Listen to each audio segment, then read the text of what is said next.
महापुरुषों ने क्या बताया कि सबसे पहले बताया है कि समर्पित भाव। अगर हमारा समर्पित भाव नहीं होगा, हम मन से समर्पित नहीं होंगे, तब तक वो कृपा नहीं होती। कैसे बताया? एक बार एक बड़े पहुंचे हुए संत और उसके हजारों शिष्य थे, और वो संत अपने भक्ति में, अपने ध्यान में रहते। तो महापुरुष कहते हैं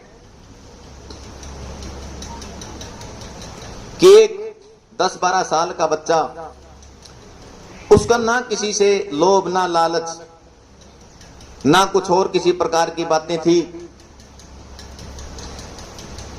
और वो जो बच्चा गुरु महाराज के पास जाता और मन से समर्पित था वो, और मन से समर्पित भाव से सेवा करता। ना उसको गद्दी का लोभ था, ना और किसी चीज का लोभ था। सेवा को सेवा के भाव से वो लड़का सेवा के भाव से करता। तो कहते हैं जैसे वो सेवा करता, गुरु महाराज की चरण चाकरी करता, कभी बिस्तर लगाता, कभी और अन्य काम करता, कभी झाड़ू लगाता, तो इस तरह से गुरु के आश्रम की सेवा भी करता रहता। तो महापुरुष कहते हैं जो पुराने सेवादार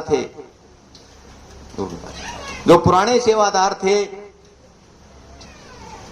उनको इस बात की जलन होने लगी, और जलन सी होने लगी तो वो मन ही मन सोचते रहते, यार ये 10-12 साल का बच्चा है, हम इतने साल हो गए सेवा करते करते, हम यहाँ 2-2 घंटे 4-4 घंटे सेवा करते हैं, हम आते हैं, अरे 10-12 साल का बच्चा ये तो महाराज के कुछ ज्यादा ही करीब हो गया। अगर ये करीब रहा तो फिर बात खराब हो जाएगी, गुरु महाराज का तो इसमें नहीं हो जाएगा, गुरु महाराज कहीं इसको गद्दी पर ना बिठा दे। मन ही मन सोचने लगे जो पुराने सेवादार थे। तो जैसे वो लड़का आगे जाता, गुरु महाराज की सेवा में मदद करने की कोशिश करता, सेवा करने की कोशिश करता, तो बीच में उसको झिझक देते वो, ये आगे मत जाओ, पीछे आ जाओ, कितने बड़े कैसे हो गए तुम, कितने दिन हो गए हम यहाँ सेवा करते करते, तुम कल के बच्चे हो और तुम इतने गुरु महाराज के पास जा रहे, पीछे आ जाओ। बच्चे को डांट देते।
और मेरी मदद करो। तो एक बुजुर्ग से आदमी बोला, महाराज जी बीच बाज के तब फोड़ के तो हम निकाल सका, पर मुंह से ना पिया, मुंह से पी के तो हम नहीं निकाल सकते। तो बोला कि भाई और कोई सेवादार हो भाई, ये तो भाई बैठ जाओ भाई, तुम्हारे बस की बात नहीं है। वो 10-5 उठे थे, वो बैठ गए। गुरु महाराज जी बोले भाई किसी और भाई जो बैठे हो कितने, कोई और आ जाओ और आकर के इसको बीच बाज के तो नहीं भाई, मुंह से फोड़, मुंह से इसका मवाद चूस के इसको निकालना है। अब ये बात हुई तो कोई ना उठे। वो 10-12 साल का बच्चा उठा और उठ के हाथ जोड़ के बोला, गुरु महाराज मुझे बताएं आपकी क्या सेवा करनी है, मैं इसकी मदद करता हूं। बोला हाँ बेटा आ जा। आगे आया और बुला करके यूं पैर करके बोला कि बेटा ये गुमड़ा बड़ा हो गया मेरा, और इसको जो मवाद है इसके अंदर इसको मुंह से चूस के निकालना है, बेटा कृपा करके निकाल। बोला ठीक है गुरुजी। उसने तनिक भर भी नहीं सोचा और वो थोड़ा सा यूं हटाया, पट्टी हटाई, नीचे तो आम था मीठा, उसके अंदर कोई मवाद थोड़े ही था, वो तो संगत की परीक्षा थी। उस बच्चे ने जैसे वो बीच बाज के जैसे मुंह लगा के चूसा तो वो आम का जूस मुंह के अंदर गया और वो पी गया। वो तो आम था, पीने में दिक्कत क्या थी। तो सेवादार ने लड़ाई हो के तेरा दोस्त मैं पी गया। हाँ, तो वो जब ये बात कहने लगे तो उससे घिन होगी सभी को। तो गुरु महाराज बोले कि भाई, बोला हाँ तुमने इतने जो है सेवादार बैठे थे, किसी ने भी आज तक इतनी हिम्मत नहीं दिखाई, और 15 साल का ये बच्चे ने इसको मवाद को पी लिया। ये मवाद नहीं था। गुरु महाराज ने पट्टी खोली और खोल के पट्टी वो आम निकाल के दिखाया। बोला ये आम था और मैं तो आप सबकी परीक्षा ले रहा था कि इस गद्दी लायक कोई है या तुम ऐसे कैसे यूं ही यहाँ हुकूमत जमा रहे।